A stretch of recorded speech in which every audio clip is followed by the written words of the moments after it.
আসসালামু আলাইকুম। এখন দেখবেন সংবাদ শিরোনাম। রাজশাহীতে ট্রাক নিয়ন্ত্রণ হারিয়ে কলার হাটে ঢুকে 4 জন নিহত, গুরুতর আহত একজন হাসপাতালে চিকিৎসাধীন।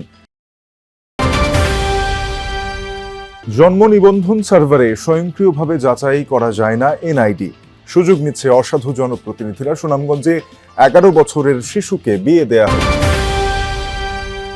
সারা দেশে চলছে নতুন শিক্ষাবর্ষের পাঠ্য বই বিতরণ। উচ্ছ্বসিত শিক্ষার্থী ও অভিভাবকরা 15 জানুয়ারির মধ্যে শতভাগ ছাত্রছাত্রীর হাতে বই পৌঁছানোর প্রত্যাশা। সংকট কাটিয়ে নতুন বছরে ঘুরে দাঁড়াবে বাংলাদেশ, প্রত্যাশা মানুষের। রাজনীতি অর্থনীতির টানাপোড়েন কাটিয়ে মানবিক রাষ্ট্র গড়ার আহ্বান। এতক্ষণ দেখছিলেন সংবাদ শিরোনাম, এখন দেখবেন বিস্তারিত। রাজশাহী থেকে নাটোরগামী বালুবাহী ট্রাক নিয়ন্ত্রণ হারিয়ে বাজারে ঢুকে পড়ার ঘটনায় 4 জন নিহত হয়েছেন। সকাল 7:30টার দিকে পুঠিয়ার জলমলিয়া বাজারে এ দুর্ঘটনা ঘটে।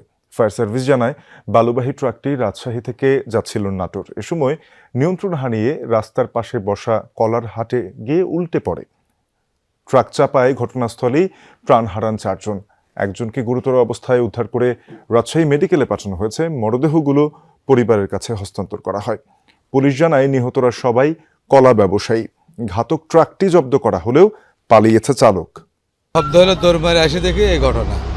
তার পাশে এখানে মনে করেন 3 জন চেঁচা খায় আছে, চাকার সাথে চেঁচা খায় আছে, এখন ক্যাবিনের ভিতরে আছে, আর 2 জন বালুর ভিতরে তোলা হয়েছে। একজনকে দেখছিলাম মাথার চেপটা লাগে, এগুলো কিছু ওদের চেনার মতো কোনো পরিস্থিতি ছিল না। বালুবাহী ট্রাক রাজশাহী থেকে নাটোরগামী পথে ছিল, সম্ভবত অন্য কোনো গাড়িকে সাইড দিতে যে হোক এরকম সে নিজের নিয়ন্ত্রণ হারিয়ে পড়ে উল্টে যায়। স্পটে 3টা মৃতদেহ পাওয়া গেছে।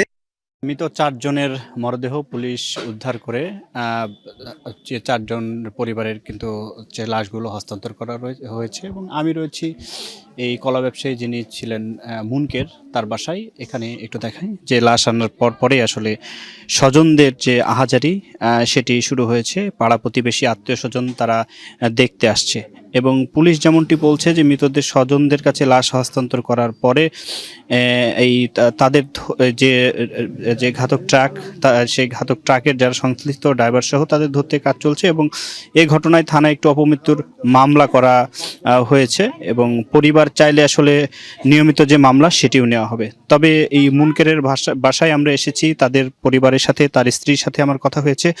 তারা বলছেন যে তারা কোনো মামলা করতে চান না, এবং তার লাশটি বিকেলে কিন্তু দাফন করা হবে। ভুয়া পরিচয়পত্র দিয়ে অনলাইনে সহজেই মিলছে জন্ম নিবন্ধন। কারণ জন্ম নিবন্ধন সার্ভারে স্বয়ংক্রিয়ভাবে এনআইডি যাচাই বাছাই করা যায় না। সেই সুযোগ নিচ্ছেন অসাধু জনপ্রতিনিধিরা। সম্প্রতি সুনামগঞ্জে ভুয়া এনআইডি দিয়ে 11 বছরের এক শিশুর জন্ম নিবন্ধন তৈরি করা হয়। বয়স বাড়িয়ে বানানো নিবন্ধন দিয়ে বিয়ের পিঁড়িতে বসানো হয় শিশুটিকে। পরিবার মামলা করলে বিষয়টি জানাজানি হয়। যে বয়সে দুরন্তপনায় বেড়ে ওঠার কথা, সেই সময় সুনামগঞ্জের মাইজবাড়ি সরকারি প্রাথমিক বিদ্যালয়ের এক ছাত্রীকে বসতে হয়েছে বিয়ের পিঁড়িতে। বিদ্যালয়ের কাগজপত্রে ভুক্তভোগীর বয়স 11 বছর, অথচ নিকাহনামায় বয়স 19 বছর। খোঁজ নিতেই পাওয়া গেল ভুক্তভোগীর 2টি জন্ম নিবন্ধন। মূল জন্ম নিবন্ধন ইস্যু করা হয় 2023 সালে। একই ইউনিয়ন পরিষদ থেকে 2025 সালে আরেকটি জন্ম নিবন্ধন দেয়া হয়। সেখানে ভুক্তভোগীর বয়স বাড়ানোর পাশাপাশি নামেও কিছুটা পরিবর্তন আনা হয়। এই নিবন্ধন দিয়েই বিয়ে পড়িয়েছেন কাজী। বিয়ে হয় 2 পরিবারের সম্মতিতেই। তবে পরবর্তীতে মনোমালিন্য হওয়ায় অপহরণ ও বাল্যবিবাহের মামলা করেন কনের বাবা। এরপরই বিষয়টি জানাজানি হয়। বরকে গ্রেফতারও করে পুলিশ। কনের বাবার অভিযোগ, বরের পরিবারই ভুক্তভোগীর ভুয়া জন্ম নিবন্ধন তৈরি করে। যেটা কথা ছিল এটা দেওয়ার কথা ছিল, দিছে না দেওয়ার কারণে পরবর্তী স্টেপে মানে দানাও হতে হইলে আমরা পক্ষে তো সম্ভব, আমরা পারতেছি না। এখন যেটা করে সেটা কর। এখন রংপুর জেলা স্কুলের যে দ্বিতীয় শিফট আছে, সেই দ্বিতীয় শিফটের যে বইগুলো দেওয়ার কার্যক্রম চলছে। আমি এর আগের বুলেটিনেও বলেছিলাম যে এবার তো আনুষ্ঠানিকভাবে কোনো দেয়া হচ্ছে না, তবে ক্লাসের ভিতরে দেয়া হচ্ছে, এবং সেই বিতরণের কার্যক্রমটি এখন ক্লাসের মধ্যে চলছে। বাচ্চারা এখনো বের হয়নি। আর যে তথ্যটি আপনি জানতে চেয়েছেন যে কেউ কোনো বই বাদ পড়েছে কিনা, রংপুর জেলা স্কুলের প্রধান শিক্ষক জনাব আবুল কালাম আজাদ যেটি জানিয়েছেন যে ক্লাস 9-এর যে 6টি বই এসেছে এবং বাকি বই কয়টি আসেনি। তার ভাষায় হচ্ছে যে সেটি সে আরও হয়তো 7 দিন লেগে যাবে আরও বাকি যে বইগুলো আছে, আর অন্য যে ক্লাস আছে অর্থাৎ দ্বিতীয় শ্রেণী থেকে অষ্টম শ্রেণী পর্যন্ত সব বই এসেছে এবং সব বই পেয়েছেন। তবে কালার এবং কোনো বইয়ের অসঙ্গতির যে বিষয় আছে সেগুলো আমরা কথা বলেছিলাম, আমরা 9-এর একজনের সাথে কথা বলেছিলাম, 7 এবং 8-এর, তারা বলছেন যে সেরকম কোনো কিছু এই মুহূর্তে তাদের কাছে ধরা পড়েনি। তারা যেটা বলছে যে তারা বাসায় গিয়ে যখন পুরো বইটি ভালোভাবে দেখবেন তখন হয়তো এটার কোনো কোয়ারিজ আছে কিনা তারা বলতে পারবেন। আপনাকে আরেকটি তথ্য দেই যে রংপুর বিভাগে এবার 50 লাখেরও বেশি বই যে বিতরণের যে কার্যক্রমটি শুরু হয়েছে এবং সেটি আগামী 1 সপ্তাহের মধ্যে সব জায়গায় বইগুলো পাবে এবং আজকে যারা আসেনি শীতের কারণে তারাও আগামীকাল বা তার পরশু তাদের 1 সপ্তাহ অবধি এই বিতরণ কার্যক্রমটি চলবে, সেটি জানিয়েছেন যে এখানকার যারা কর্তৃপক্ষ আছেন, বিভাগীয় যে কর্তৃপক্ষ আছেন এবং সংশ্লিষ্ট স্কুলের যারা আছেন তারা বলেছেন। সব সংকট কাটিয়ে নতুন বছরে ঘুরে দাঁড়াবে বাংলাদেশ, এমন প্রত্যাশা সাধারণ মানুষের। তারা বলছেন ভোটের এই বছর পথ দেখাবে স্থিতিশীল মানবিক পথ চলার। সেই সাথে গণ অভ্যুত্থানের পরও 2025 সালে যা হয়েছে তা নিয়ে হতাশা আছে। রাজনীতির পাশাপাশি অর্থনীতির টানাপোড়েন কাটবে, অস্থিরতাও কমবে বলে বিশ্বাস করতে চান। 5 আগস্ট 2024, জুলাই অভ্যুত্থানের পর আকাশ সমান পরিবর্তনের স্বপ্ন। সেই ইতিবাচক আশা নিয়ে 2025 শুরু হলেও তা কতটা মিটেছে বড় প্রশ্ন বছর শেষে।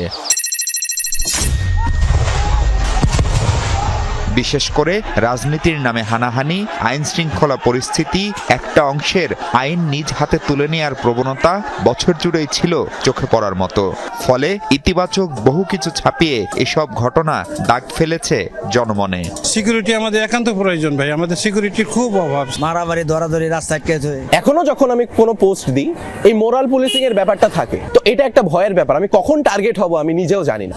টাকা পাচার, চাঁদাবাজি দৃশ্যমান না হলেও ব্যবসা বাণিজ্যে গতি আসেনি গেল 1 বছরে, বরং ছিল নানা চ্যালেঞ্জ। 13টা শোরুম থেকে আমার 2টা শোরুমে আমি চলে আসছি এবং আমি এগুলো রাখতে পারবো কিনা আগামী দিনে আই এম নট শিওর। মানুষের হাতে টাকা পয়সা কম মনে হয়, ব্যবসা বাণিজ্য সুবিধা না। ভোট গ্রহণ হবে 2026 সালের ফেব্রুয়ারি মাসের 12 তারিখ, রোজ বৃহস্পতিবার। নতুন বছর, ভোটের বছর। বহু বছর পর একটা ভালো ভোট হবে সে আশায় বুক বাঁধছে মানুষ।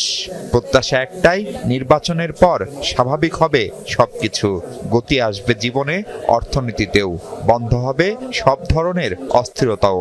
2026টা একটি সুন্দর আবহ নিয়ে শুরু হবে এবং সেটা চলমান থাকবে। ল অ্যান্ড অর্ডার সিচুয়েশনের যে অবস্থা, এই কারণে আসলে নির্বাচনটা ইম্পর্টেন্ট। সুষ্ঠু নির্বাচন হওয়ার পর